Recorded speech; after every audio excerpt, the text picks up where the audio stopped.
Good evening, Wing Commander Tewari. It's been a pleasure, reconnecting with you. So let Same me here, sir. welcome Pleasure. you on this, small chat that we're going to have as regards the, psych assessment is concerned.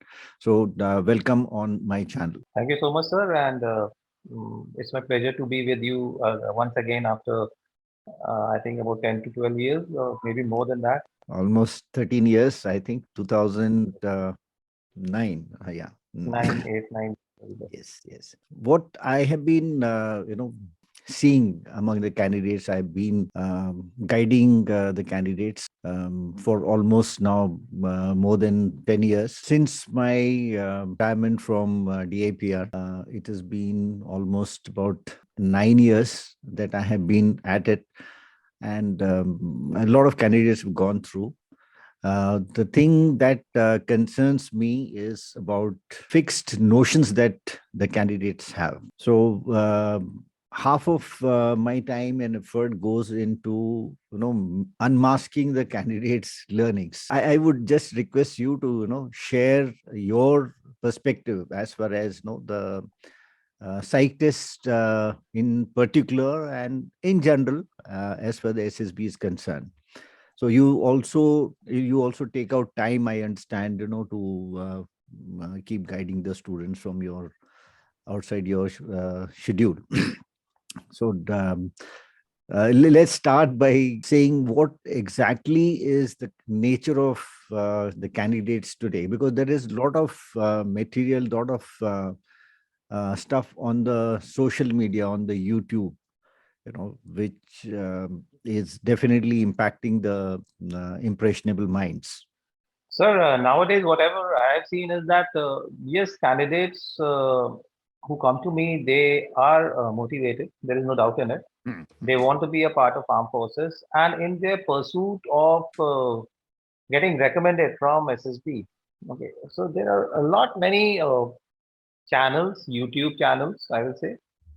There are so many officers, retired officers from armed forces who have opened up their academy and they have started guiding people. Okay, and all these people they prepare quite nicely before they want to go and appear for SSB.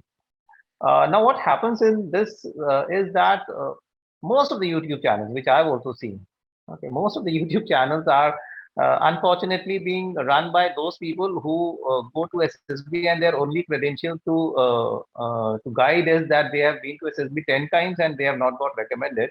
So they come back and they open their own channel and they start guiding students that how to get recommended in SSB. Okay, so all these things, all these people who are there, they rather, I will say, they misguide a candidate rather than guiding them correctly. And the same goes for the retired officers also, without casting any aspirations on anybody's capability.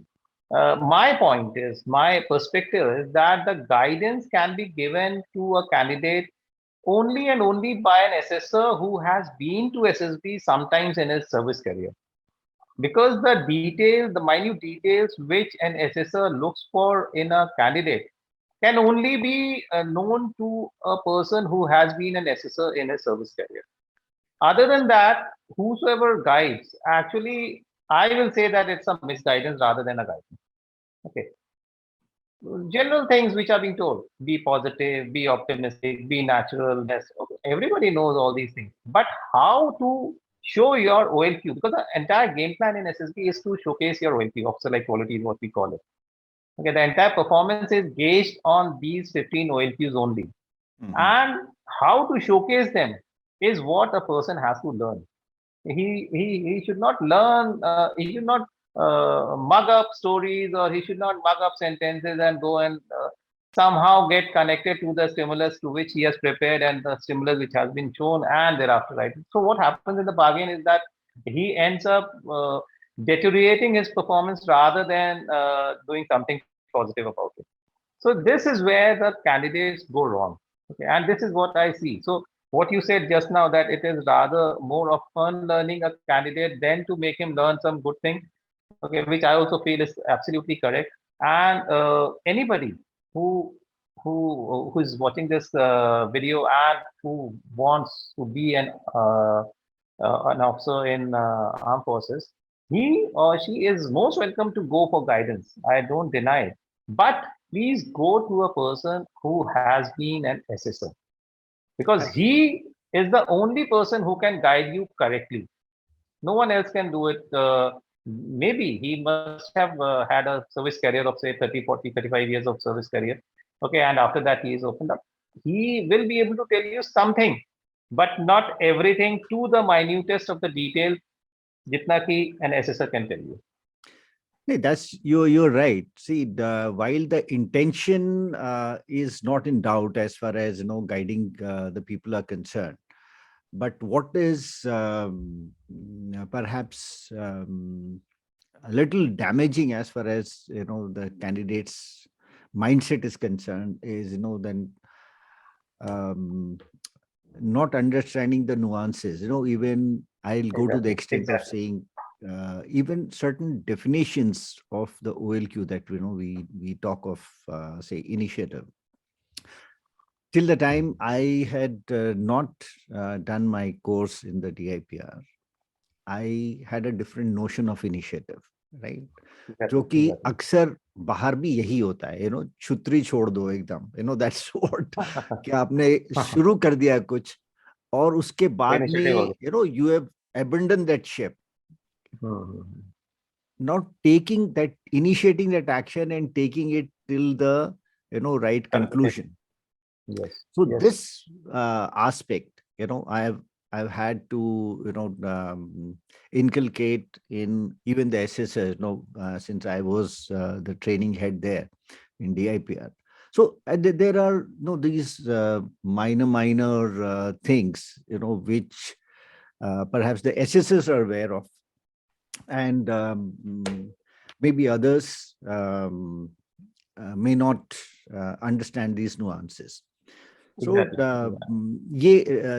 definitely it is there, and halaki preparing a person as far as projecting his true self is concerned, that is the core, and that's what I think most of our effort goes into while we are guiding the people, because we understand that the system is so designed, the tests are so designed that a person who has not had any guidance also can, by listening to the kind of briefing that is given, he can, crack the test, or he can get recommended. Absolutely. I mean, it's so beautifully designed. That is the beauty of the system. However, जब ज़्यादा तैयारी हो जाती है इस तरीके की, I was just talking to you the other day. One of the candidates who was with me, so he said कि सर मेरे को अभी और प्रैक्टिस करनी है. He said कि सर मेरे को टैट को प्रैक्टिस करना है, वैट का प्रैक्टिस करना है. I said तुमने कर लिया है, काफी हो गया. That's, I think you're clear. नहीं सर, मैंने अभी खाली 200 किया है, मेरे को एटलीस्ट 500 करना है. That is the kind of mindset with people. And उससे होता क्या है कि, I mean, that's what I have observed is that they don't look into the natural flow of the thoughts that comes when we are showing them different pictures. So one picture follows another picture, and then another story, and this is in sequence. What they do is, in isolation, they have mucked up these stories, and this sequence may change. The moment the sequence changes, I'm sure the whole game also changes. Yes, sir. See, so what something on that, if you can just elucidate. Yes, sir. What happens in psych test is basically it's a stimulus response test. What we as a psychologist we do is we show them the stimulus, and we want to see what response he is giving it to us when he sees that stimulus. Okay. Now the entire game plan of showing the stimulus is to get some ideas floating in his mind, which will help us in deciphering whether the candidate is having some kind of OLQs or not. Okay. So it is totally on that. Now, what happens if you have marked up a story and you are unnecessarily trying to fix up your preconceived ideas, which which you must have practiced somewhere into the stimulus. It is very, very difficult. That it is once in a thousand case, once in a blue moon, it will happen that whatever stimulus you have prepared will exactly come as it is in the SSB. Okay.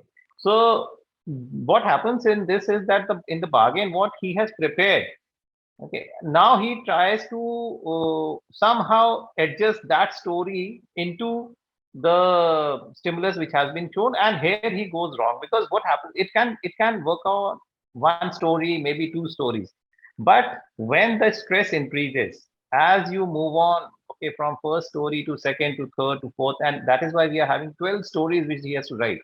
So by the time the candidate comes on to story picture number fifth or sixth, he is actually in trance. No matter how beautifully he is trained, coached, whatever, he is actually in trance, and now he starts showing his true colors. Okay, so there is a stark difference in the performance, okay, of his first, second story, and thereafter story number 6, 7, 8, 9 onwards. Yes. Okay, so here is this is the time where we catch on whether the candidate has been coached or he is giving his true performance, honest performance. Okay. So this is what the candidate has to guard against. Okay. What I also tell to my students is there is no coaching. There is only guidance. I will tell you the mean path which has to be followed while you are giving your responses in PAT, WAT, SRT, or anywhere. And if you follow this mean path, okay, whichever stimulus is shown to you, whatever picture comes in front of you, okay, you just follow the steps which I'm telling you, okay, and give your own imagination. After all, this is a test of your imagination. So Yes. give your own imagination, and the story will come out automatically. Automatically, the OLQs will pop out. Okay, you don't have to make any special effort or extra effort in showing your OLQ. But yes, you have to follow the correct path of writing the story. Now, if you don't, I give them the example also. If I say that if I show you a donkey, okay, I expect you to write about a donkey. But now in your mind, you will feel that, okay, oh, donkey is such a very useless animal. Why not I make it a horse and write about a horse, because horses are good animal. Okay. So you start writing about a horse. Why? Because somebody has told you, Positive. okay, be positive, be Be positive. optimistic, and all those blah, blah, blah. So here you go wrong, because I have shown you a donkey. I want you to write about a donkey, but you're writing about a horse. So which goes totally opposite to what I want to see in you. Because don't do all these things. And that is why here comes the role of an assessor who has been in the selection board. Because he will tell you the correct thing as to how to approach the test and write or give your responses, keeping what all small things in mind, so that your OLQs come out.